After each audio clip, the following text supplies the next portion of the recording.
Martha Wangari Karua, the former running mate to Raila Odinga in the last presidential election, and forgive my pronunciation, it should be election, is teaming up with Jeremiah Kioni, and they have formed what I want to call a political force from the mountain known as Kamwene. And I've tried to Google the meaning of Kamwene. And Kamwene are, is it grandchildren ama ni watoto wa mtu, watoto wa kitu or something. So Kamwene is posturing as this political entity that is neither supporting government nor fully members of opposition, or neither politicians, not just other interests. And Kamwene is a group that are taking Ruto head on. And they're saying, not in their interest, even though the membership has largely been drawn from the mountain, but you will actually realize that they are not talking specifically about Mount Kenya. Of course, the interest is supposed to be Mount Kenya, but they're actually criticizing the administration on some of the things that, according to them, are not going on right. So there is a soundbite, and I want you to listen to this soundbite of Karua and Kanini and Kioni speaking in Thika. Walinyamazishwa wakati walikuwa kule Sagana, wakaogopa kusema one man, one vote, one shilling. One man, one vote, one shilling. Iyo ingine wakasema one man, one plate, one soda. One soda. Yes. You know, wakasahau masilahi ya watu wa Mount Kenya. Sisi tukiwa viongozi wa Kamwene hatutaogopa. Tutaitisha haki yetu kulingana na katiba. Na kuitisha haki yetu sio kufinyilia wengine, ni kugawana tu kwa njia ya usawa vile katiba inasema. Yes. Kwa hivyo hatutaogopa kamwe. Hata kusema hiyo mvumo mpya wa kugawa pesa ya university loans, kwanza ni loan sio free. Hiyo ya kusema ati unaangalia vile wazazi wako, hiyo ni mlango umefunguliwa wa kubagua. Watajua mzazi ni akona pesa wakiangalia jina yako, wakiangalia urefu wako au upana wako. Hiyo ni njia ya kuleta upaguzi. Mimi nimesoma na loan. Ruto amesoma na loan. Gachagua amesoma na loan. Sisi zote viongozi wengi wetu tumesoma na nini? Loan. Patia watoto wa Kenya bila kubagua loan wasome kama wewe. Usifikirie uliposoma mlango ulifungwa hakuna watoto wengine. Hiyo tu ndio tunasema. Tumekuwa tukisema kwamba ile inatufaa kama wale wengine ni mambo ya one man, one vote, one shilling. Wale walioenda kule Sagana walikuja na msemo mpya wa one man, one plate, one soda. Hiyo haina maana kwa watoto ambao tuko nao hapa kanisani. Tumekuwa na watoto zaidi ya 100 wanatarajia kwamba sisi viongozi tutajimundu ili waweze kusoma. Sisi wote, na ni vizuri kusema ya kwamba wale ambao wako uongozini, sisi ambao unatuona hapa, it is the first generation of leaders ambao wamefunzwa na loan hapa Kenya. And it is very unfair ati ya kwamba tunaweza kuwa sisi are the first generation alafu tuwanyime vizazi zetu nafasi kama ile. You can never help a country if you make education unaffordable. The starting point, elimu, lazima kila mtu aweze kwenda shule. Na ndio tulikuwa tunasema pale beleni, yetu ilikuwa kuhakikisha kwamba elimu ni bure kwa kila sehemu, from primary school to secondary school, university, all the way. But even now we are saying, and we will start for this and we will fight for it, sio kusema tu kwa mdomo.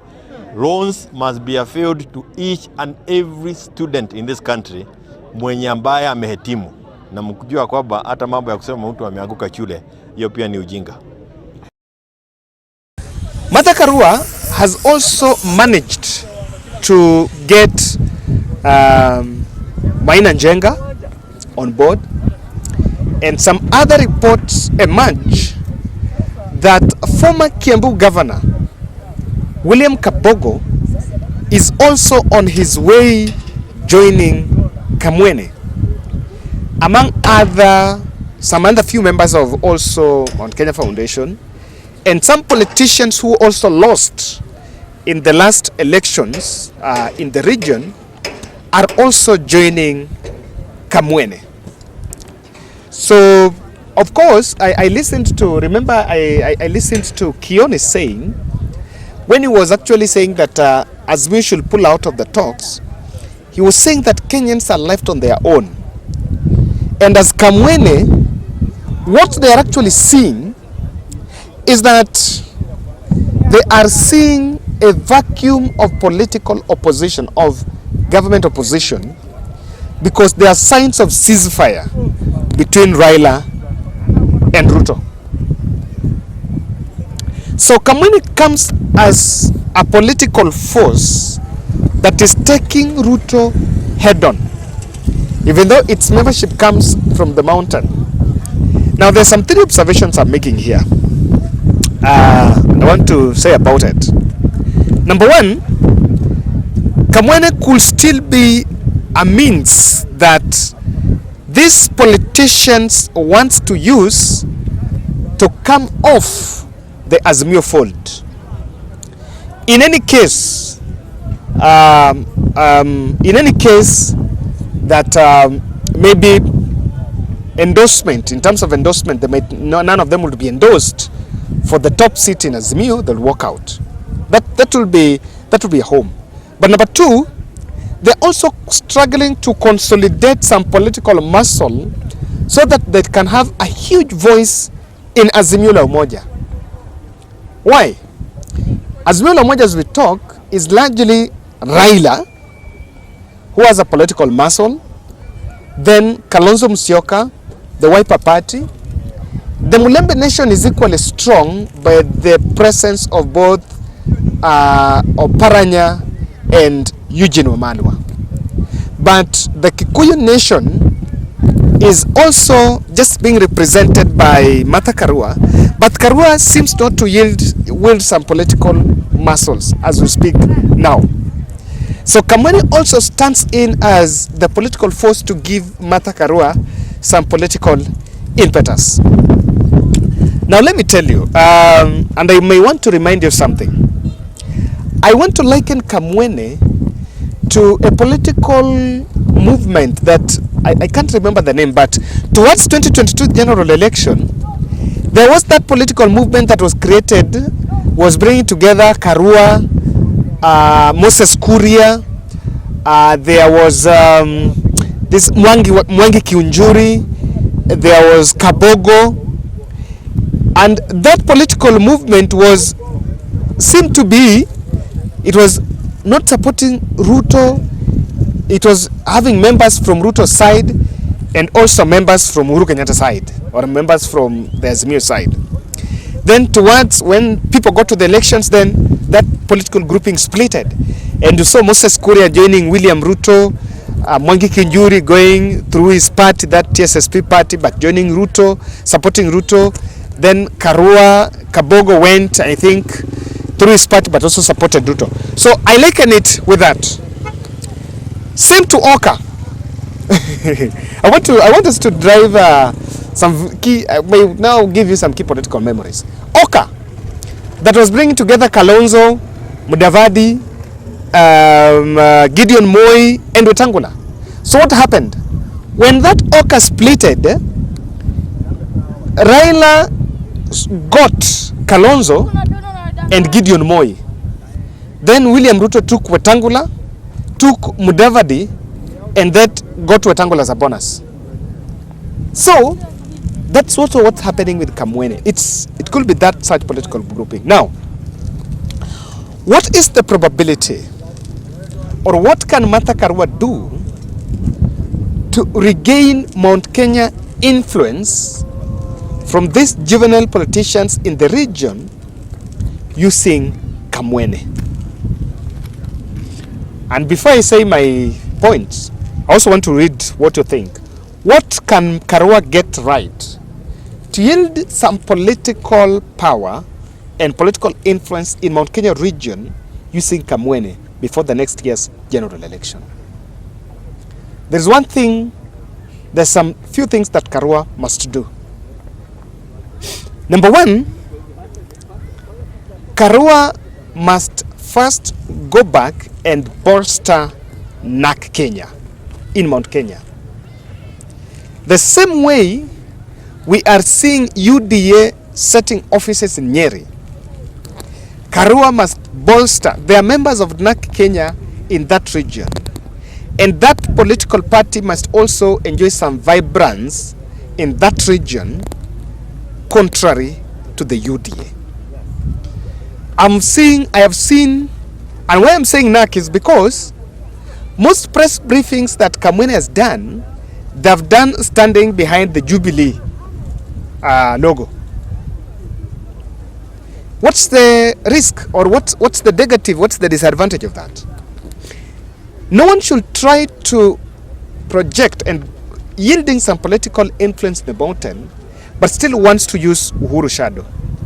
Don't use Uhuru shadow, because Uhuru is a political weapon, not a political weapon, but Uhuru is a political tool that Rigathi uses to create some political anger.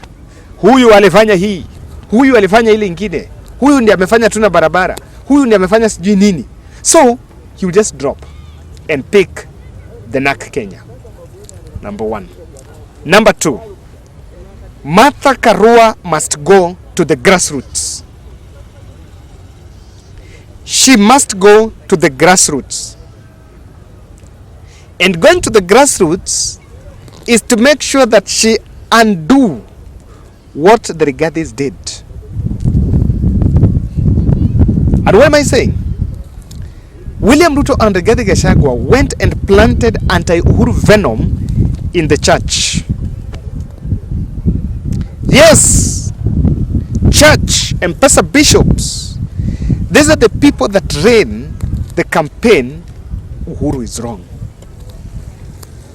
So that is where Martha Karua should also go. Martha Karua should stop spending time in Nairobi in the press briefings between Karen and Jaramogi Oginga Odinga and go and start holding press briefings in Nyandarua, in Kiambu, in Nyeri, in Laikipia. Any other thing is a contingency. And why? Currently, William Ruto is not a frequent visitor in the mountain. So if Karua frequents herself there, how watu watamzoea? Number three, the best way, don't hit Rigathi. Rigathi does not have any influence. Go after William Samoei Ruto. And Karua should do what Moses Kuria did in 2019. Moses Kuria just started something kidogo kidogo tu, anaeleza Uhuru ametufanyia nini, and Uhuru is one of our son. And I remember he went and said that Uhuru abandoned the region, Uhuru is not helping members from that place, Uhuru has not supported Mount Kenya, and by that time the BBI politics was actually heating up. So Moses Kuria started fighting with Anne Waiguru. Well, Anne Waiguru was defending Uhuru, Moses Kuria went anti-Uhuru. Now, what Karua needs to do is to start asking to Geges. We were told not to use that word. I don't even know the meaning. So, to start asking the hustlers in Mount Kenya, what has William Ruto brought? Don't ask people to ask Rigathi. Rigathi is a deputy president. Rigathi cannot do anything to Mount Kenya. Anything happening in Mount Kenya is an approval of President William Samoei Ruto. Mtu asiseme kitu ingine. You might fight Rigathi, and when you're fighting Rigathi, when you go after Rigathi, you'll realize that people start asking you. Rigathi will say, mimi sikuwa president, si mimi nilikuwa naibu wa rais, na rais alikataa kufanya, sasa mimi ningefanya nini? So you must ask those people to put Ruto accountable. I think that is it. Number three, you must consolidate resources. In politics, it's about resources. I'm telling you, I think if I make political there was a political report that our last campaign we might have spent more than 50 billion in the campaigns, from president to governor, MC and all that. So if we only had 2 camps, how much do you think UDA spent? They spent a lot. So there were people that were literally bought. So it must consolidate resources. And resources is not only money here. You also need the political resource, political network that will also help you to get, if there is a burial in, for example, there is a burial in Nyandarua of a prominent village elder, then you can be invited and you address that sermon and you be in that meeting without even Rigathi Gachagua. You need that political muscle. Thank you. I wish this gets back to Martha Karua. Kindly subscribe to our channel. Thank you very much. I want to ask those still willing to support that boy. There is a boy that has just reached out to me and shared with me a screenshot.